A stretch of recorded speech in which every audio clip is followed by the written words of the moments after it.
মুখ্যমন্ত্ৰী ডাঙৰীয়া ফেইল হৈছে, গৃহমন্ত্ৰী ডাঙৰীয়া ফেইল হৈছে। এতিয়া এই স্মাৰ্ট মিটাৰৰ কথাবিলাক তল পেলাবলৈ খুজিছে, জনজাতিকৰণৰ কথাবিলাক তল পেলাবলৈ কৈছে। বিভিন্ন আমাৰ সমস্যাবিলাকৰ এতিয়া আপোনাৰ কাজি পথটো নাইকিয়া কৰিলে, শুকুৰবাৰে এতিয়া নামাজৰ ছুটীটো নাইকিয়া কৰিলে। বোধহয় স্মাৰ্ট মিটাৰ কাজি থকাৰ কাৰণে কৰিব পৰা নাছিল। বোধহয় আমাৰ জনজাতিকৰণটো আমাৰ এই এঘণ্টা সময় আমাৰ নামাজৰ ছুটী দিয়াৰ কাৰণে কৰিব পৰা নাছিল।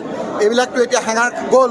এতিয়া মুখ্যমন্ত্ৰী ডাঙৰীয়াক আহ্বান কৰিম যে আপুনি অন্য কামবিলাকো কৰক, লগতে ফাৰ্ষ্ট প্ৰায়ৰিটি হিচাপে জনজাতিকৰণ কৰক।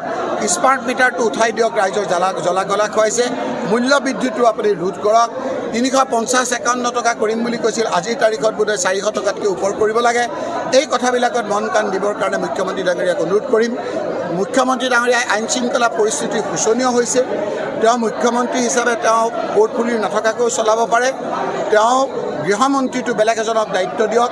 আৰু মই অহাকালি আৰু কৈ আছোঁ, মুখ্যমন্ত্ৰী ডাঙৰীয়াৰ এতিয়া ক্ষমতাৰ ৰাগিত মত্ত হৈ পুলিচ ব্যৱহাৰ কৰি ক্ষমতাত বৰ্তি থাকিব বিচৰা অলেখ উদাহৰণ মোৰ আছে। যেতিয়াই পুলিচক ব্যৱহাৰ কৰি ক্ষমতাত বৰ্তি থাকিব খোজে, যিমান অত্যাচাৰী সাহস নহওক কিয় ৰাইজে তেওঁক ক্ষমতাচ্যুত কৰে। মুখ্যমন্ত্ৰী ডাঙৰীয়াৰ এইটো শেষ সময় ৰাজনৈতিকভাৱে।